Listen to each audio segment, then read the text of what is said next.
हरे कृष्ण, राधे राधे। ओम नमो भगवते वासुदेवाय नमः।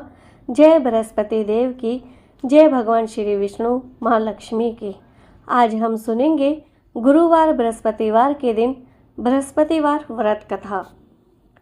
प्राचीन समय की बात है, भारत में एक राजा राज्य करता था। वह बड़ा प्रतापी तथा दानी था। वह नित्य प्रति मंदिर में भगवत दर्शन करने जाता था। वह ब्राह्मण और गुरु की सेवा किया करता था। उसके द्वार से कोई भी याचक निराश होकर नहीं लौटता था। वह प्रत्येक गुरुवार को व्रत रखता एवं पूजन करता था। हर दिन गरीबों की सहायता करता था, परंतु यह सब बातें उसकी रानी को अच्छी नहीं लगती थी। वह न व्रत करती और न किसी को भी पैसा दान में देती। वह राजा से भी ऐसा करने को मना किया करती थी। एक समय की बात है कि राजा शिकार खेलने वन को चले गए। घर पर रानी और दासी थी। उस समय गुरु बृहस्पति साधु का रूप धारण कर राजा के दरवाजे पर भिक्षा मांगने आए। साधु ने रानी से भिक्षा मांगी तो वह कहने लगी, हे साधु महाराज, मैं इस दान और पुण्य से तंग आ गई हूँ। इस कार्य के लिए तो मेरे पति देव ही बहुत है। अब आप ऐसी कृपा करें कि सारा धन नष्ट हो जाए तथा मैं आराम से रह सकूं। साधु रूपी बृहस्पति देव ने कहा, हे देवी, तुम बड़ी विचित्र हो। संतान और धन से कोई दुखी नहीं होता, इसको सभी चाहते हैं।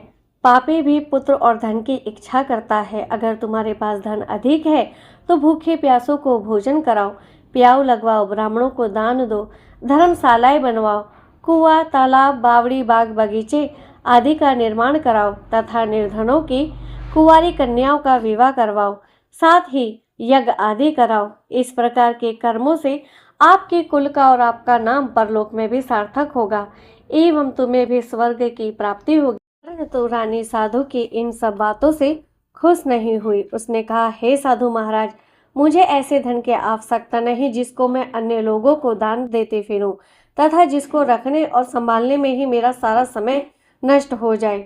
साधु ने कहा, हे देवी, यदि तुम्हारी ऐसी ही इच्छा है तो जैसा मैं तुम्हें बताता हूँ तुम वैसा ही करना। बृहस्पतिवार के दिन घर आंगन को गोबर से लेपना, अपने केसों को पीली मिट्टी से धोना, केसों को धोते समय स्नान करना, तुम अपने भोजन में मांस मंदिरा खाना, कपड़े धोबी के यहाँ धुलने देना।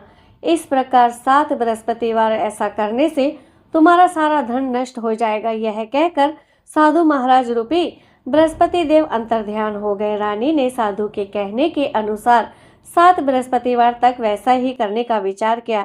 साधु के बताए अनुसार कार्य करते हुए केवल 3 बृहस्पतिवार ही बीते थे कि उसकी समस्त धन संपत्ति सब नष्ट हो गई। भोजन के लिए दोनों समय परिवार तरसने लगा तथा सांसारिक भोगों से दुखी रहने लगा।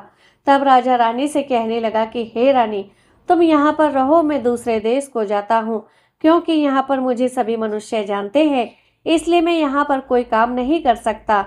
मैं अब परदेश जा रहा हूँ, वहाँ कोई काम करूँगा, शायद हमारे भाग्य बदल जाए। ऐसा कहकर राजा परदेश चला गया। वह वहाँ जंगल से लकड़ी काट कर लाता और शहर में बेचता। इस तरह जीवन व्यतीत करने लगा। इधर राजा के बिना रानी दासियां दुखी रहने लगी।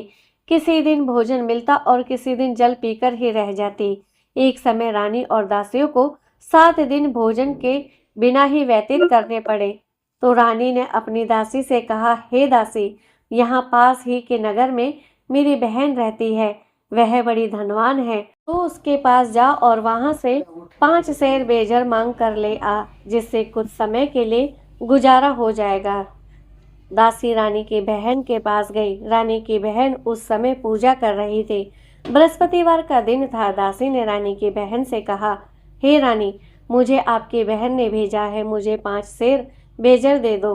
दासी ने यह बात अनेक बार कही, परंतु रानी की बहन ने कोई उत्तर नहीं दिया, क्योंकि वह उस समय बृहस्पतिवार की कथा सुन रही थी। जब दासी को रानी की बहन से कोई उत्तर नहीं मिला तो वह बहुत दुखी हुई। उसे क्रोध भी आया। वह लौटकर रानी से बोली, हे रानी, आपकी बहन बहुत ही घमंडी अहंकारी है, वह छोटे लोगों से बात भी नहीं करती। मैंने उससे कहा तो उसने मेरी बात का कोई उत्तर नहीं दिया। मैं वापस चली आई। रानी बोली, हे दासी, इसमें कोई दोष नहीं है। जब बुरे दिन आते हैं तब कोई सहारा नहीं मिलता। अच्छे बुरे का पता विपत्ति में ही लगता है। जो ईश्वर की इच्छा होगी वही होगा। वह सब हमारे भाग्य का दोष है। उधर रानी की बहन ने सोचा कि मेरी बहन की दासी आई थी, परंतु मैं उससे कुछ नहीं बोली, इससे वह बहुत दुखी हुई होगी। अतः कथा सुन और भगवान विष्णु का पूजन समाप्त कर वह अपनी बहन के घर आई और कहने लगी, हे बहन, मैं बृहस्पति देव का व्रत कर रही थी। तुम्हारी दासी हमारे घर गई थी, परंतु जब तक कथा होती है तब तक हम लोग ना उठते हैं और ना बोलते हैं, इसलिए मैं नहीं बोली। कहो दासी क्यों आई थी? रानी बोली, बहन, हमारे घर अनाज नहीं था। वैसे तुमसे कोई बात छिपी नहीं है, इस कारण मैंने दासी को तुम्हारे पास 5 सेर बेझर लेने के लिए भेजा था। रानी की बहन बोली, बहन देखो, बृहस्पति भगवान सबकी मनोकामना पूर्ण करते हैं। देखो, शायद तुम्हारे घर में ही अनाज रखा हो। यह सुनकर दासी घर के अंदर गई तो वहां उसे एक घड़ा बेजर भरा मिल गया। उसे बड़ी हैरानी हुई क्योंकि उसने एक एक बर्तन देख लिया था। उसने बाहर आकर रानी को बताया। दासी अपनी रानी से कहने लगी, हे रानी, देखो, वैसे हमको जब अन्न नहीं मिलता तो हम रोज ही व्रत करते हैं। अगर इनसे इस व्रत की विधि और कथा पूछ ली जाए तो उसे हम भी कर लिया करेंगे।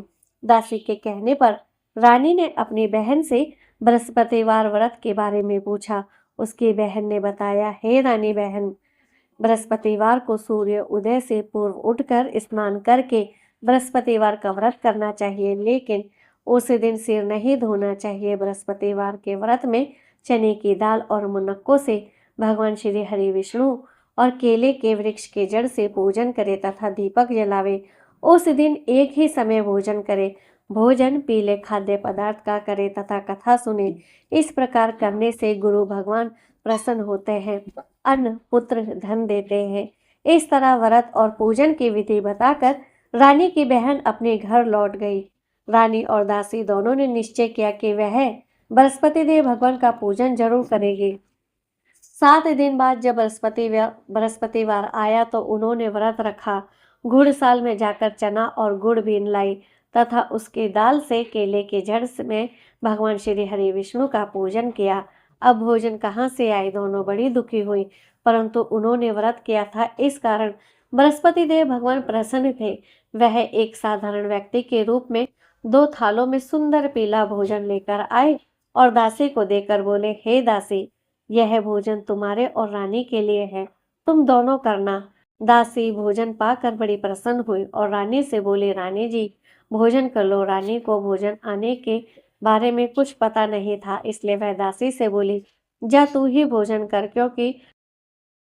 क्योंकि तू हमारी व्यर्थ में हंसी उड़ाती है। दासी बोली, एक व्यक्ति अभी भोजन दे गया है। रानी कहने लगी, वह भोजन तेरे लिए ही दे गया होगा, तू ही भोजन कर। दासी ने कहा, वह व्यक्ति हम दोनों के लिए 2 थालों में भोजन दे गया है, इसलिए मैं और आप दोनों ही साथ साथ भोजन करेंगी। फिर दोनों ने गुरु भगवान को नमस्कार कर भोजन प्रारंभ किया। उसके बाद से वे प्रत्येक बृहस्पतिवार को गुरु भगवान का व्रत और पूजन करने लगे। बृहस्पति भगवान की कृपा से उनके पास धन हो गया, परंतु रानी फिर से पहले की तरह आलस करने लगी। तब दासी बोली, देखो रानी, तुम पहले भी इस प्रकार आलस्य करती थी। तुम्हें धन के रखने में कष्ट होता था, इस कारण सभी धन नष्ट हो गया, और अब बृहस्पति भगवान की कृपा से धन मिला है तो फिर आलस होता है। बड़ी मुसीबतों के बाद हमने यह धन पाया है, इसलिए हमें दान पुण्य करना चाहिए। अतः भूखे मनुष्य को भोजन कराओ, प्याव लगवाओ, ब्राह्मणों को दान दो, कुआं, तालाब, बावड़ी आदि का निर्माण करवाओ, मंदिर, पाठशाला बनवाकर दान दो, कुंवारी कन्याओं का विवाह करवाओ, धन को शुभ कार्यों में खर्च करो, जिससे तुम्हारे कुल का यश बढ़े तथा स्वर्ग की प्राप्ति हो और पितृ भी प्रसन्न हो। दासी की यह बात मानकर रानी ने इसी प्रकार के कर्म करके प्रारंभ किए, जिससे उनका यश फैलने लगा। एक दिन रानी और दासी आपस में विचार करने लगी कि न जाने राजा किस दशा में होंगे, उनकी कोई खोज खबर नहीं। गुरु भगवान से उन्होंने प्रार्थना की और भगवान ने रात्रि में राजा को सपन में कहा, हे राजा, उठ, तेरी रानी तुझको याद करती है, अब अपने देश को लौट जा। राजा प्रातःकाल उठकर जंगल से लकड़ियां काट कर लाने के लिए जंगल की ओर चल पड़ा। जंगल से गुजरते हुए वह सोचने लगा, रानी की गलती से कितने दुख भोगने पड़े। अपना राजपाट छोड़कर उसे जंगल में आकर रहना पड़ा। जंगल से लकड़ियां काटकर उन्हें बेचकर गुजारा करना पड़ा। उसी समय उस जंगल में बृहस्पति देव एक साधु का रूप धारण कर आए और राजा के पास आकर बोले, हे लकड़हारे, तुम इस सुनसान जंगल में किस चिंता में बैठे हो, मुझे बताओ। यह सुन राजा के नेत्रों में जल भर आया और साधु की वंदना कर बोला, हे प्रभु, आप सब कुछ जानने वाले हो। इतना कहकर राजा ने साधु को अपनी संपूर्ण कहानी सुना दी। महात्मा तो स्वभाव से ही दयालु होते हैं।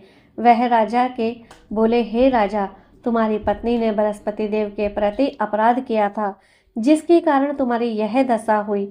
अब तुम किसी प्रकार की चिंता मत करो, भगवान तुम्हें पहले से अधिक धन देंगे। देखो, तुम्हारी पत्नी ने बृहस्पतिवार का व्रत करना आरंभ कर दिया है। अब तुम भी बृहस्पतिवार का व्रत करके चने की दाल व गुड़ और जल को लोटे में डालकर केले के वृक्ष में अर्पण करो और उसके साथ भगवान श्री हरि विष्णु का भी पूजन करो। फिर कथा सुनो, भगवान तुम्हारी सब कामनाओं को पूर्ण करेंगे। साधु को प्रसन्न देखकर राजा बोला, हे प्रभु, मुझे लकड़ी बेचकर इतना पैसा भी नहीं मिलता जिससे भोजन करने के उपरांत कुछ बचा सकूं। मैंने रात्रि में सपन में अपनी स्त्री को व्याकुल देखा है। मेरे पास कुछ भी नहीं जिससे मैं उसकी खबर भी मंगा सकूं। साधु ने कहा, हे लकड़हारे, तुम किसी बात की चिंता मत करो। बृहस्पति के दिन तुम रोजाना की तरह लकड़ियां लेकर शहर को जाओ। तुमको रोज से दोगुना धन प्राप्त होगा, जिससे तुम भली भांति भोजन कर लोगे तथा बृहस्पति देव की पूजा का सामान भी आ जाएगा। इतना कहकर साधु अंतर्ध्यान हो गए। धीरे धीरे समय व्यतीत होने पर फिर वही बृहस्पतिवार का दिन आया। लकड़हारा जंगल से लकड़ी काटकर किसी शहर में बेचने गया। उसे उस दिन से और दिन से अधिक पैसा मिला। राजा ने चना गुड़ आदि लाकर गुरुवार का व्रत किया। उस दिन से उसके सभी कलेश दूर हुए, परंतु जब दोबारा गुरुवार का दिन आया तो बृहस्पतिवार का व्रत करना भूल गया। इस कारण बृहस्पति भगवान नाराज हो गए।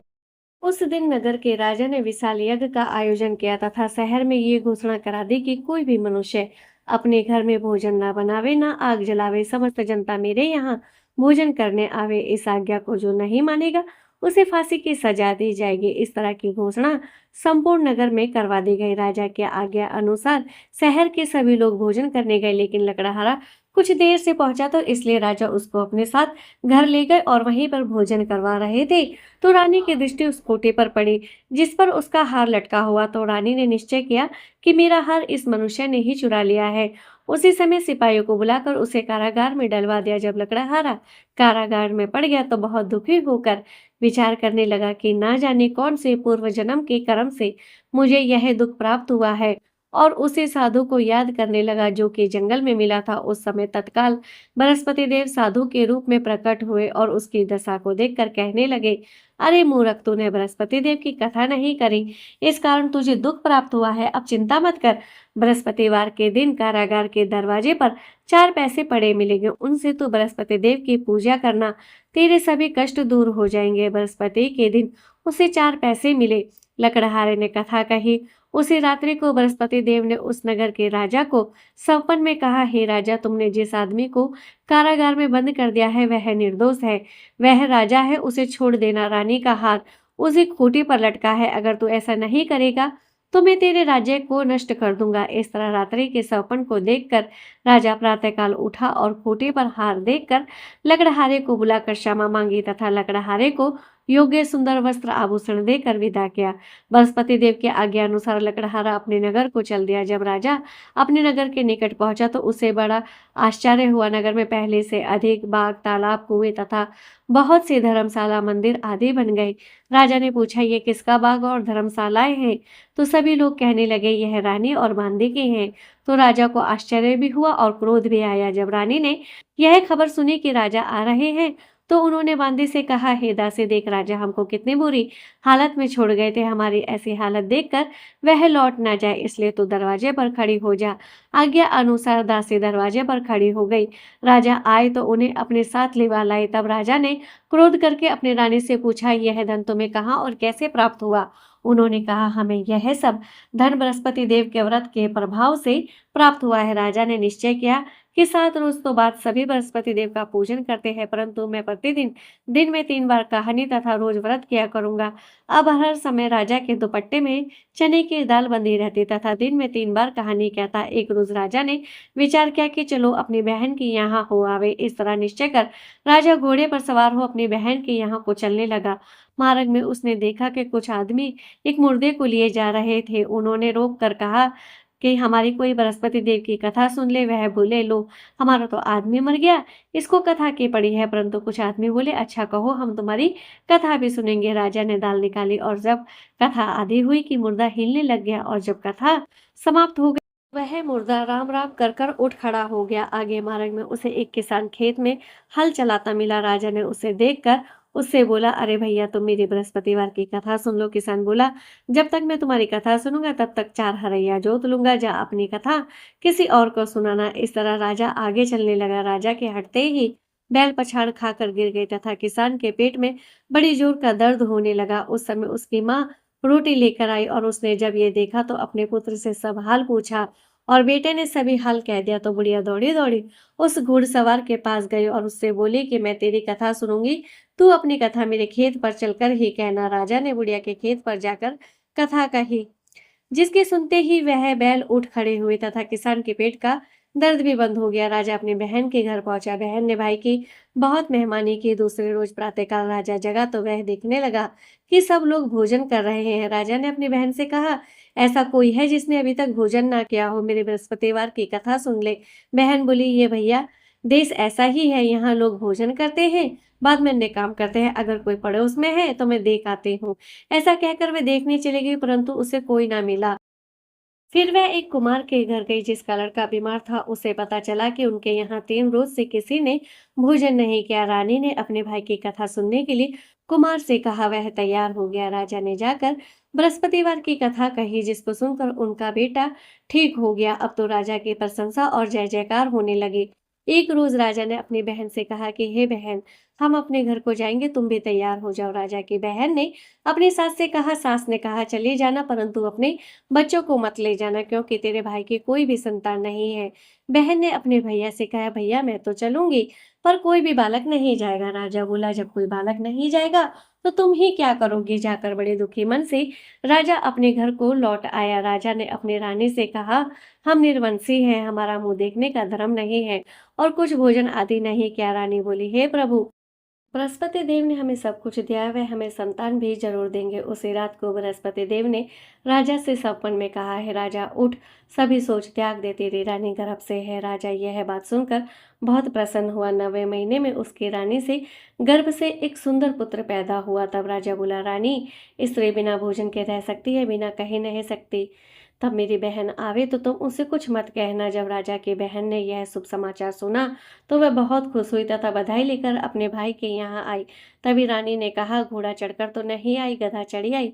राजा की बहन बोले, भाभी, मैं इस प्रकार न कहती तो तुम्हें संतान कैसे प्राप्त होते? बृहस्पति देव ऐसी है, जिसे जिसके मन में जो कामना है वे उन कामनाओं को पूर्ण करते हैं। सद्भावना पूर्वक बृहस्पतिवार का व्रत करना चाहिए। वह कथा पढ़नी चाहिए अथवा सुननी चाहिए और दूसरों को सुनानी भी चाहिए। बृहस्पति देव उसकी सभी मनोकामना भी पूर्ण करते हैं।